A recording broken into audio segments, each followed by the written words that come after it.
what we're going to look at here is how I'm using DFAM for hi-hats and why I like using it.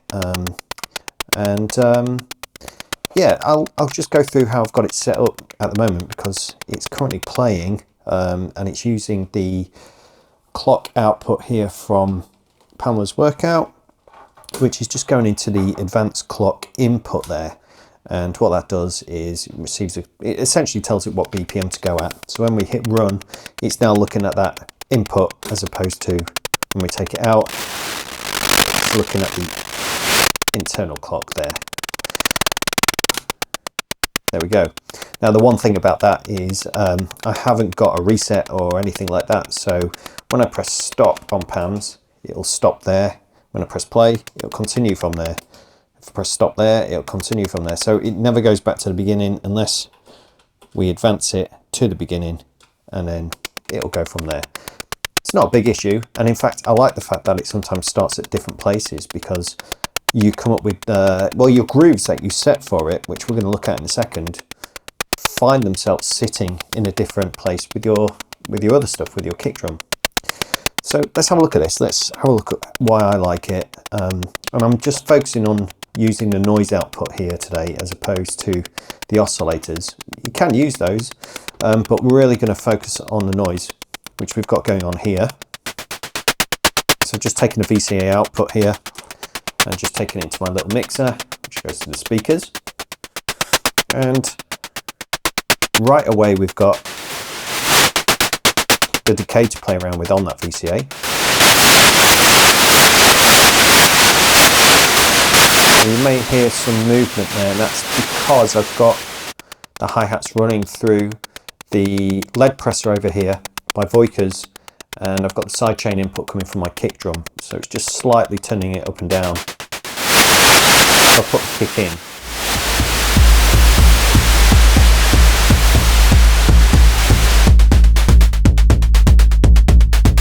It's just to move the hi-hat out of the way. So that's a little production technique. Use that live as well, really important. And it means that when I'm playing live, if I do crank the decay like that and I want to do a build up, this is probably reason number one why I like using the DFAM, is you can build these white noise build-ups like that using the sidechain compression. Keeps it out of the way of the kick drum, and then you can go back to that once you do your drop. Just got a synth voice here, which I'll just bring in for a little bit of context.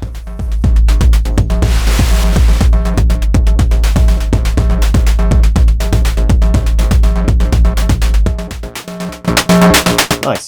So yeah, we've got our VCA we can play around with there, and we're going to play around with that in a moment and open and close it.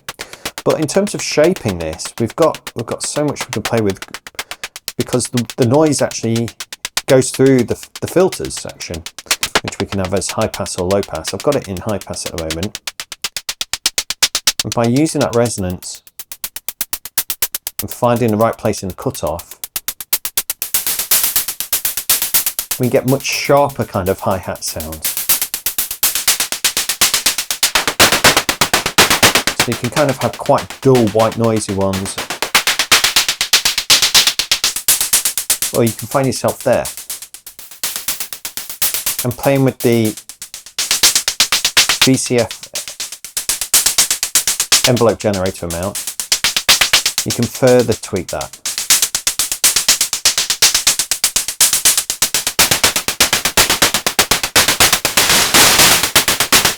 So all the kind of movement and magic happens around here. Now you're hearing a little bit of deviation in the pattern, and that's because we're using this bottom row here, which is velocity output, and that velocity is essentially opening and closing VCA, I believe.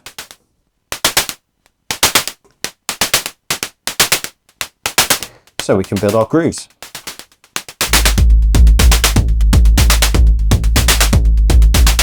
Like that.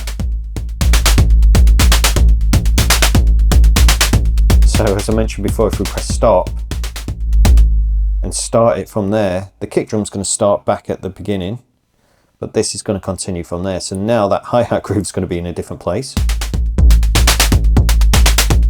which is all right. I quite like it. I like that. It sort of offers me yeah, a new kind of groove. If I don't like that one, let's stop it there. That's kind of back where it was almost, actually.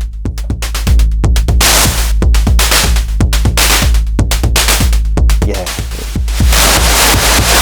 it can get pretty brutal. I like that.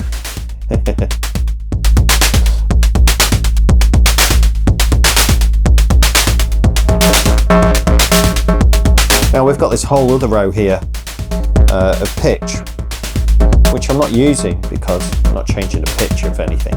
I mean, if you wanted to, you can go obviously to the oscillators, but I'm not going to do that. I'm actually going to use that lane you could use it to open and close the VCA. So now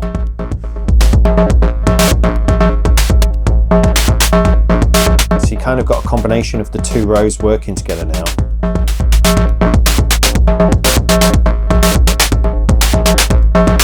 And you might think, well, is that just kind of doing what that's doing? I don't think it is, because also if we go to the VCA decay, that decay shape, you get that kind of tail, and you kind of hear some of the other hi-hats just as it kind of tails off.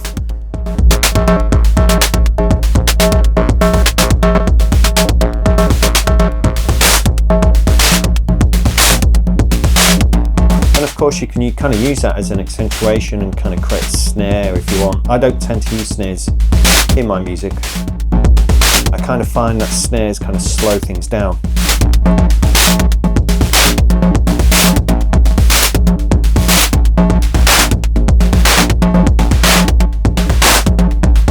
I've got the hi-hats quite loud here, I know, just so you can hear them over everything else. A bit more in context for the kick drum. And in fact, if I use my parallel processing that I've got set over here, which I'm going to do a video on, show you how I use parallel processing to kind of fatten out your sound.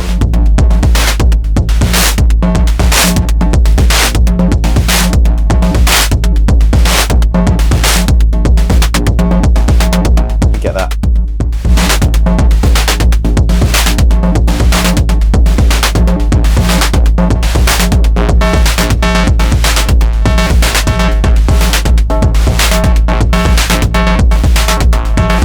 Now I know that this is quite a lot of HP, it takes up a lot of room, and I'm only using a hi-hat output here, but we've got two oscillators that we can also utilise, and we can send them off to different areas, you know, to reverbs and delays, and use those in a kind of vibey way. At the minute I've got Braids actually playing this kind of strange voice over here, but I could actually equally, you know, just warrant the use of that space a little bit more. If I go into the, I don't know, VCO1 CV input and take VCO2 out, that's now going into there. Now the thing is, it's going to be taking the pitch of what I've got going on here, which I might not want because it just sounds a bit,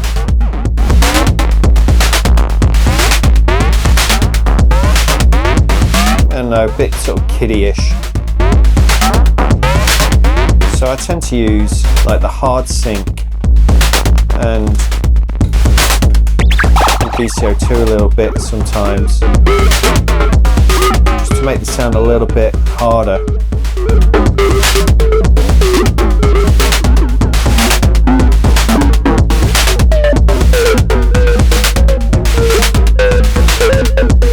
And you could also, I mean, if you don't want to use that, you can also bring those into the signal path here, and it will interact with, let me just put that back in here, that will kind of interact with the hi-hats a little bit. Let's take everything out, just to show you what I mean.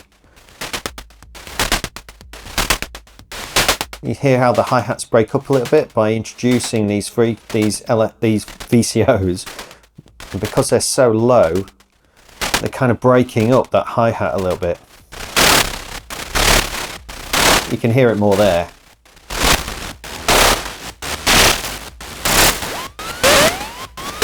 And the higher you go up, then you start to hear the frequencies. But I like this, and I like that extra kind of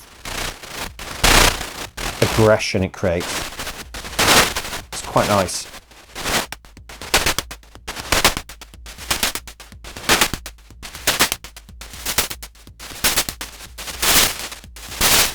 Yeah, if you don't want those, just take them out. You're kind of back where you were.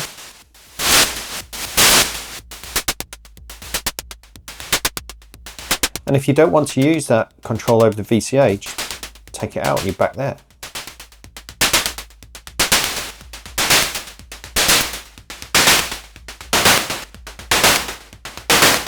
Now if we go to the low pass, we get another kind of flavour there as well, obviously.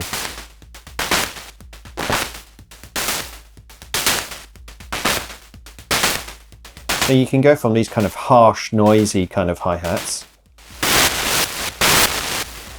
through to the more kind of tighter with the high resonance.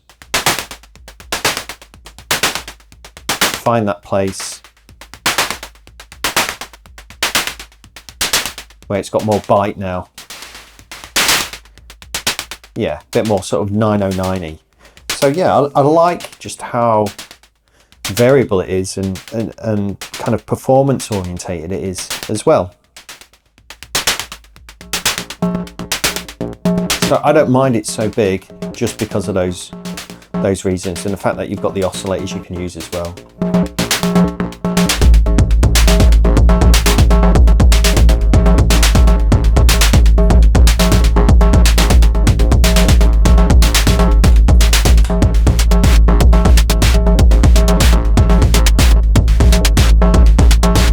Cool thing about as well using that VCA input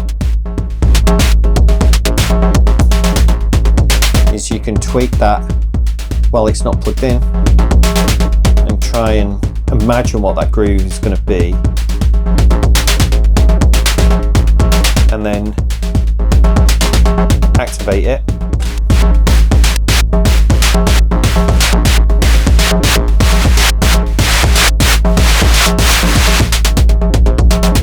Do little kind of build-ups like that, you know. Yeah, so I was just playing around with this today and I thought I'd just share with you in a quick video how I'm using the DFAM for hi-hats. I will also perhaps bring in some samples as well. I've got my Bitbox Micro here, and it's I've got some samples playing here. In fact, I think it's a loop.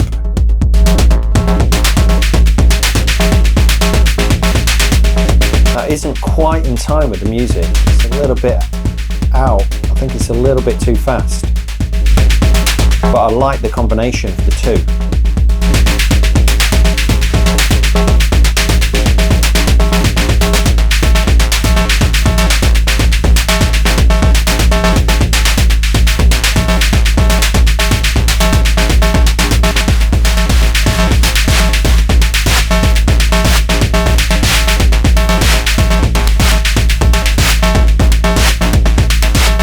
Bring in my parallel compression.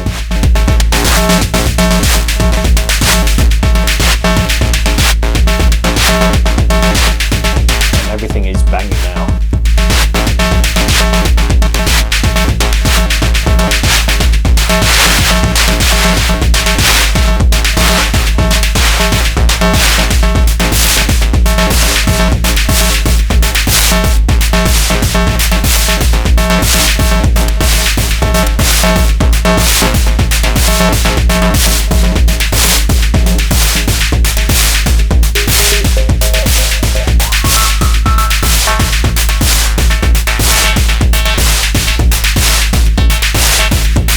I guess the other thing you could do is, because we've got all these controls going on here, you know, all the different amounts on each stage, you could probably take the output of that, send it into somewhere. Oh yeah, we're already doing that actually. Taking the velocity out, send it into a utility like the M120 by Laddick, which allows you to invert that. Take the output, so it's the inversion of this, so when that's high, it's low, coming from here, and send that into your CV input of the filter cut off here.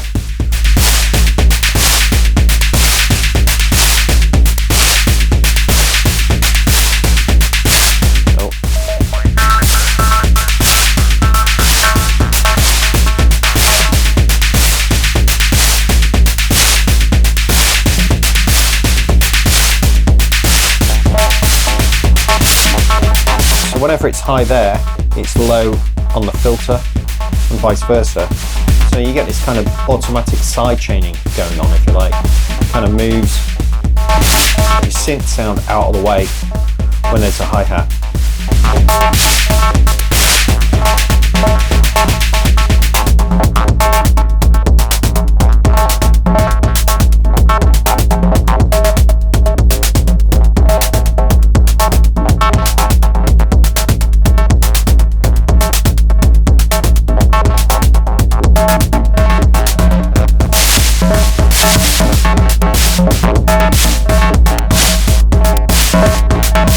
Made a snare, haven't I?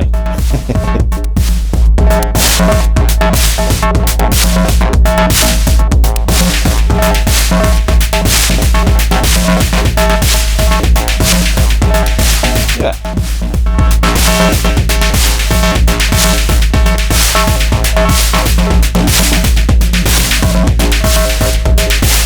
I'm just trying to think. So we've got the inverse output of that. We could also probably run the inverse output of the velocity into other things in here. So you could use it on the VCO frequencies.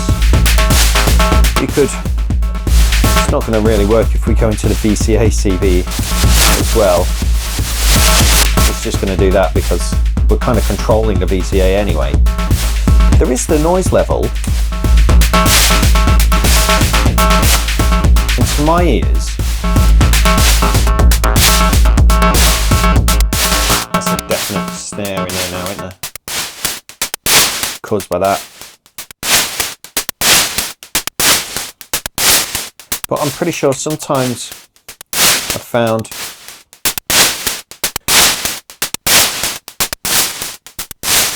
yeah. So we're kind of battling the use of the noise here. When it's up, we're also trying to turn it down at the same time. So you lose the attack on those hi-hats, which you may or may not want. Probably not. You could also use it, I guess, to mod the filter at the same time. So remember it's the inverse of this because I've got it inverted on the Laddick there.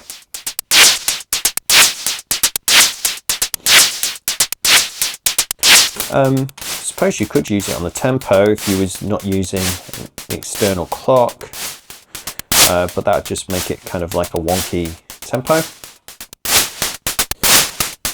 And you could potentially, because you have a velocity input as well, it'll obviously cancel itself out. So you could use it as a mute, I guess. What if we slowly back that off? Yeah, it doesn't like it at all. It basically cancels itself out as a mute. External input's interesting. So anyway, there we go. That's why I like the DFAM for hi-hats, despite its size.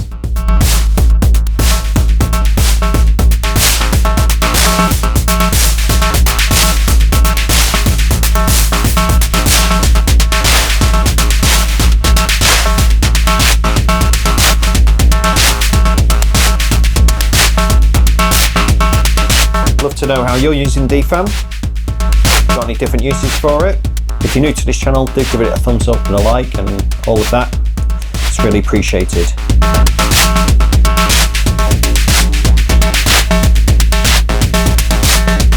Yeah, let me know in the comments how you're using DFAM. Any extra tips and tricks you've got. Let's share the love. Thanks for tuning in. Bye for now.